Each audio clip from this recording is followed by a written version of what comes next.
Hi, I'm Kevin O'Connor, and welcome back to Ask This Old House, where we'll go anywhere to answer your home improvement questions. Today, the work continues on our deck. Today, we're installing pre-finished wood decking. Well, now we're ready to install the railing system. What I like to use is a sliding dovetail joint. It's really strong, so the railing system can't pull out. What do you think? This is tremendous. I'm blown away. It's amazing. We just never thought this could happen. one of the most common homeowner projects is building a deck. It's something that people can knock off in a weekend. Well, maybe in 2 or 3 weekends. And we had some homeowners who wanted one, so we thought we'd give them a hand. Now, it was a pretty elaborate design with an upper deck coming off of the house, dropping down to a lower deck. So we decided that we would do it over the course of 2 episodes. And last week, Tommy, we got underway, and it started with laying out the deck. Right. Showed you how to lay out the deck using some string lines. Showed you how to make it parallel with the back of the house. We told you how to square it and how to locate all the footings that were going to support that deck. Showed you how to flash it to make it watertight to the house and how to connect it to the house. We also put the footings in, we started putting in the posts, and we basically got the whole thing framed in the first week. In the first week, we got most of it framed, yeah. You just about done? Not even close. Hey guys, looks like you got a lot of work done. You got the rest of the joists in. You got the rim joist on. Obviously, you got all the ends of the joist cut, and you got all the blocking in that I asked for. Yep. Well, the blocking is good because it keeps the joist true and straight. How'd you make out with the stringers? Well, you tell me. All right. Oh, they look pretty good. Nice and solid. Thanks. We got a concrete pad down here that I poured. Yeah. And I put this plate, it's 2x12 on top that I J-bolted in. Good, good. And then I cut the stringers and anchored them to that with this angle bracket. And if you come up here, you'll see I used adjustable joist hangers to anchor them to the 2x12. Well, you put some carriage bolts in there. It doesn't look like they're going to go anywhere. No. Piece of cake, huh? Yeah, it was. Oh, I don't know about that. Hey, Tommy, come check out our graveyard of stringers. Graveyard. Oh, we got a pile of lumber here. Yep. You had a few tries, huh? Yeah, about 6 of them. The important thing is that you got them in. Yep. All right, but today we're here to install the decking. So let's see what you've chosen for material. Okay. There are a lot of choices for decking today, from synthetic to composite to real wood. You guys chose real wood. This is called Ipe, also known as ironwood. It's very dense. It's a Brazilian hardwood. It holds up to the weather wonderfully. Over time, it will just age out to a nice silvery gray. But you guys wanted to have it stained. Yeah, we decided that we liked the look of the darker, richer stain. And it is very rich. So what we did, we had the factory stain it. The benefit to that is they stain all the way around the board. If we were to do that in the field, it's a lot of work. Now your deck is going to be 20 by 20. That's about 400 square feet. So we ordered 450 square feet for waste. Let's get started. Right. To ensure that our deck boards run straight and parallel with the house, the first thing we did is snap the chalk line parallel to the house, out the distance of the board. Now we're going to take our board, place it on the mark. Because this wood is so hard, I need to pre-drill a hole. Drill a hole right through the board. Now I'm going to attach the deck with this screw that's colored to blend with the finish of the decking. Now our chalk line is straight, but our board has a curve to it. To straighten the board out, we're going to move it out until it touches the line. Then I'll screw it off. If we do it all the way along the chalk line, the board will be straight.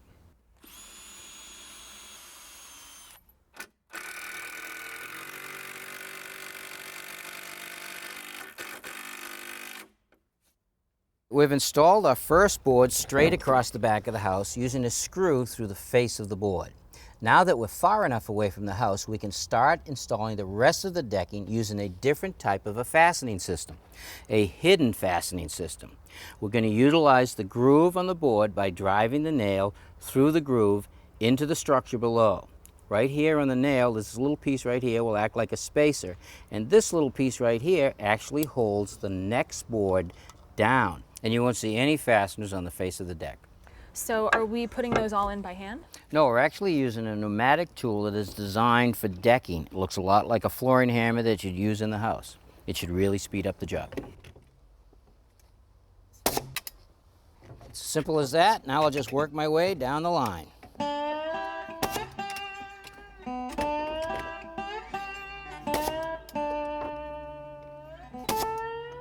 Okay, now we're ready for the second board. Melissa, take the end of the board and line it up with the board that we just put in place. Got it there? All right, now I'm going to use the same mallet to drive the second board into the fasteners.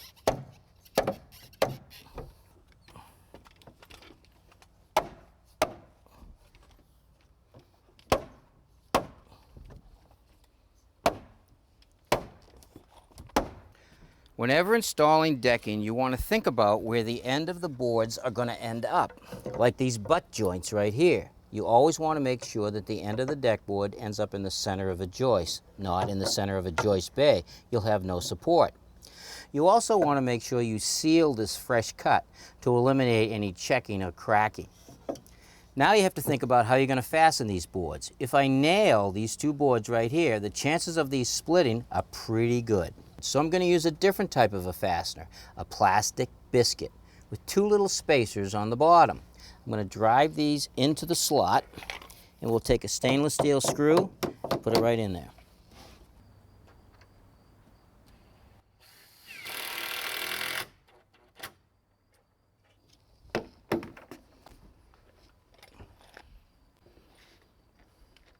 This is the last deck board on our first level, and we can't use our hidden fasteners on this board. So we're going to have to face screw it just like we did the first deck board.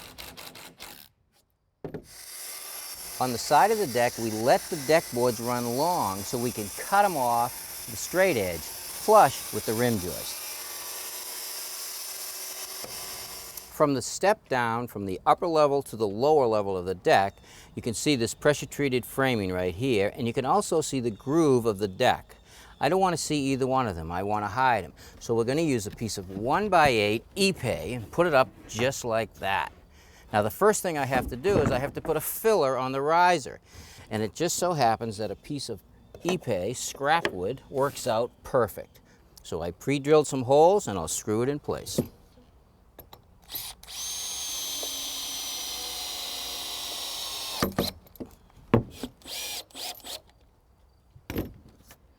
Now we mitered both ends of the 1x8 and we sealed the end grain. Now I want to hold it into position, keeping it flush with the top, lining up my outside corner, and I want to pre-drill for a screw.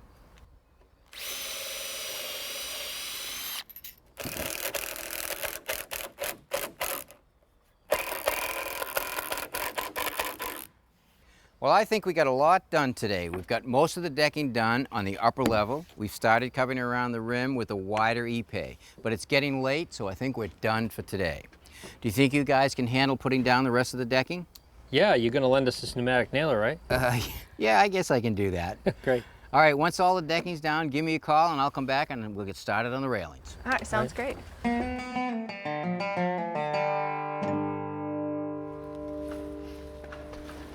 Hey, Melissa and Mark, how are you? Good. Deck looks great. Thanks. Well, now we're ready to install the railing system. So is all this rain today going to be a problem? Not if it doesn't rain too hard. All right, I brought some pieces to show you what we're going to build. There's a 4x4 post, and we have a 2x4 for a lower railing.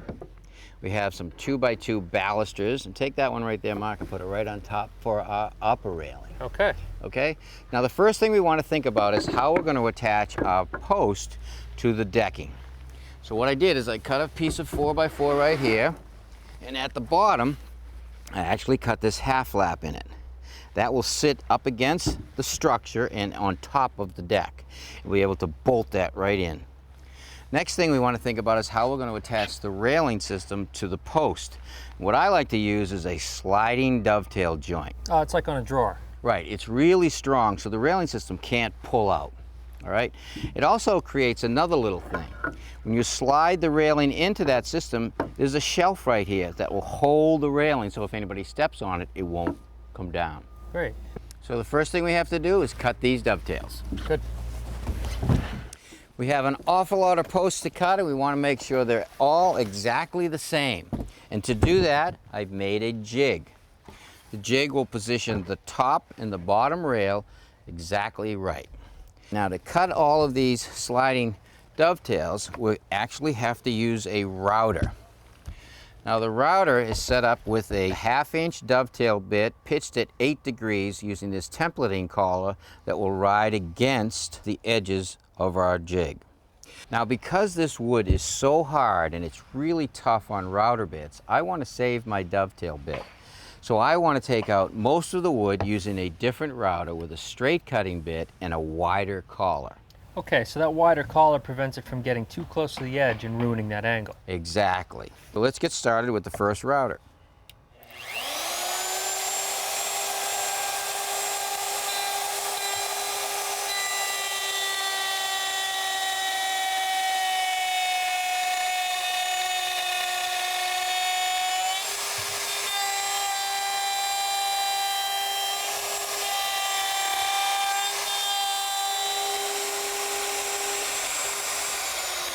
All right, now we're ready for our dovetail.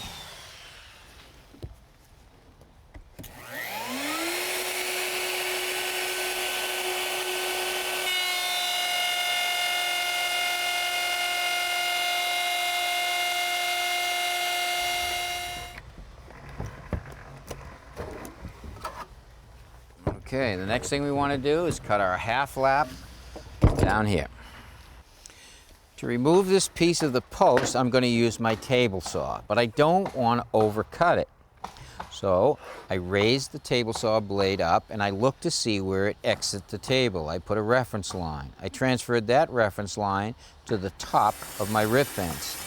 So now when I push the post through and that reference line lines up with the line on my post, it'll be exactly right.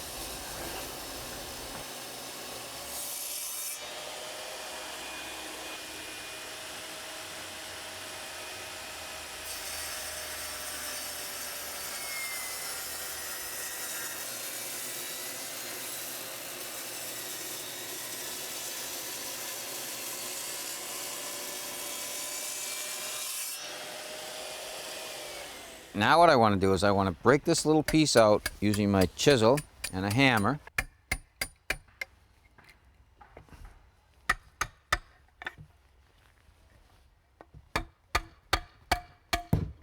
And I'll just clean that up with my chisel.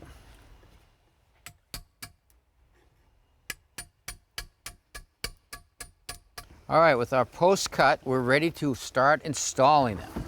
We've pre-drilled the holes right here for our lag bolts, and we're going to use 5-inch lag bolts, one in each hole, and I've actually marked the location on our structure where each post will go. Now, Melissa, I'll hold it into position if you want to start it. Get it started, and then I'll plumb it up at a level.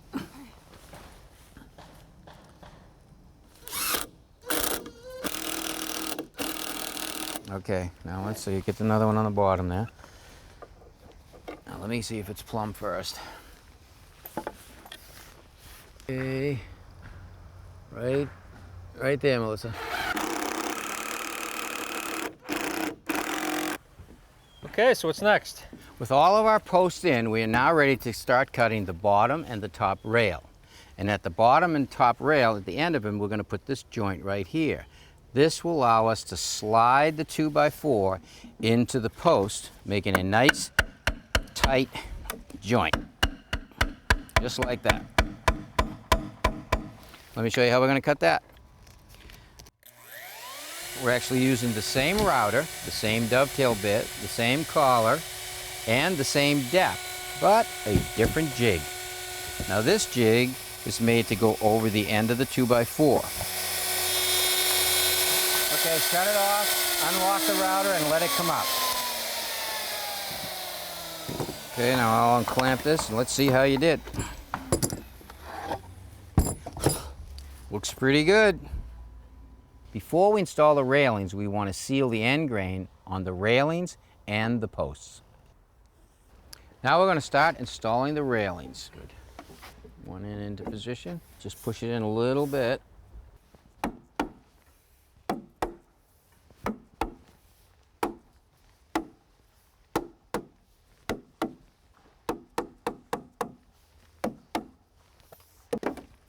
Top one.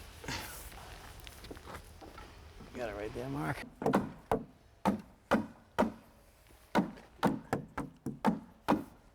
Now this post has a little bit of a curve in it, so we need to pull the post back. To do that, I'm going to use this strap right here and ratchet it back into place. Okay. All right, just give that a little tap. Good. A little more. Good. Now go back. Okay. Now the dovetail will hold it together. In the design of the deck, we decided to put 2 posts in the corner. Yep. To fill that gap, we have to put a railing in. So we made 2 pieces of 2x4, we mitered them, and we're going to slide them into the dovetail. Okay, let's take that one over there, Mark. Tap it in. That's a nice fit. Okay, take that drill and we'll put a stainless steel screw right in there. I pre-drilled the hole.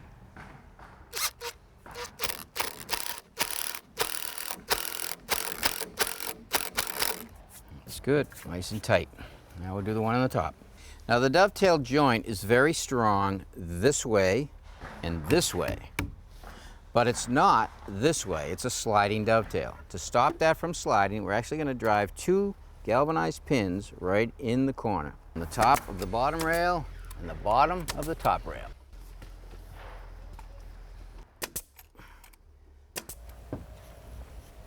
Here you go, Tom. Thanks. Okay, now what we're going to do is we're going to build each baluster section in place here on the table, and then we're going to install it as a unit.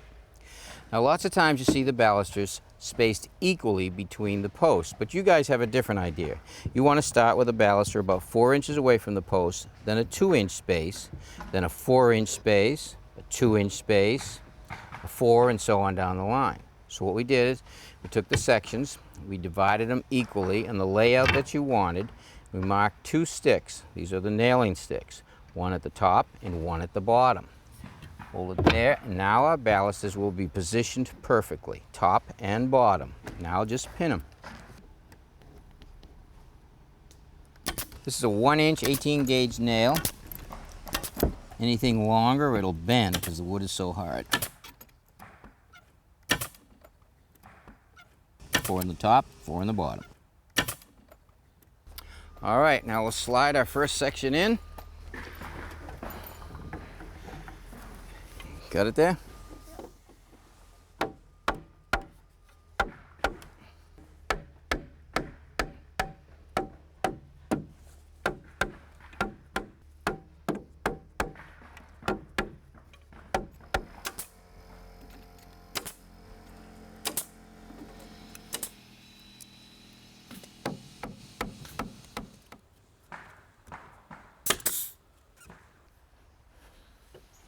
Well, guys, the rain held out just in time for us to finish the deck. What do you think?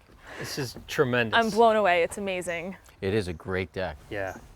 Well, there's one thing left that I want you to do. I want you to put these blocks on the top of each one of the posts. I think we can do that. We're so excited to have a space now that we can enjoy outdoors. We Yeah, just it's never great. thought this could happen. Well, it is a great deck. All right, how about a cold drink? I'll take it. All right, come on, you've earned it. Boy, Tommy, that was quite a project. You're not kidding. It's a big project and a lot of work. Looked like it. I tell you, I love this thing, the new fastener. I hadn't seen these before. Does it only work in grooved wood like that? No, it's actually will go in any kind of material that's not grooved or grooved. But the reason I had it grooved into the E-Pay is because the wood is so hard, I found that once in a while when I drove the other board into it, I was bending the nail. So everybody's talking about invisible fasteners, though, for decks. Yeah, everybody doesn't want to see their fasteners, so invisible fasteners are the latest and greatest. So we have a fastener that will fit into a groove. When you buy your board, you can get one that's color-coded, and actually it will go right into the edge of the board like this. Put it in there like that. You drive your screw in there, you take the next board, and you put it up into it like that, and you have a hidden fastener. Already spaced, actually a pretty small profile, and because it's the same color, it really does almost disappear. It does almost disappear. Right. They have fasteners like this one right here we used on all of the butt joints, but you can use them all over the field of the deck. They can go into the slot like that. You put a screw in there, then you slide the 2 boards together. It holds the space and holds the board down nice and tight. not quite invisible because it's black, a different color, and it's a little wider, but it still looks pretty good. Right. Now they also have this one right here that you put down the board, you slide this under the board, and then you put a screw through there, and you slide the next one in, and again it holds the space and holds the boards down nice and tight. So all basically the same idea. Right. So do you always need grooved wood to use these invisible fasteners? No, if you want to use an invisible fastener, no matter which one, you can make your own groove. And you know, a biscuit joiner is great for doing a groove or just an individual spot that you want to go 16 on center and drive your biscuit joiner in.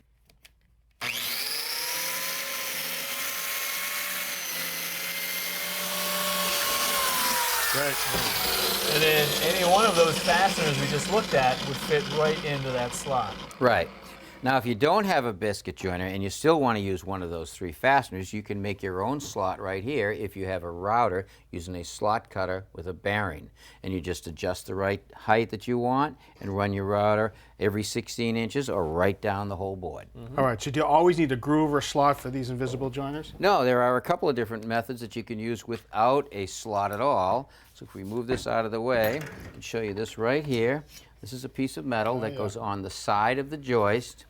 You screw it into the side, right like that, screw it in there. Then you lay the boards down on top, and you go down below the deck, and you screw the screws up through the holes into the underside of the decking. But the most common way to install decking, most people use screws. Now you can face screw it with a color match screw, or you can use a screw that's going to drill a hole for a bung. So this is actually a special screw that actually overdrives. It comes with a bit that's got a little guide right here, and when you screw it in,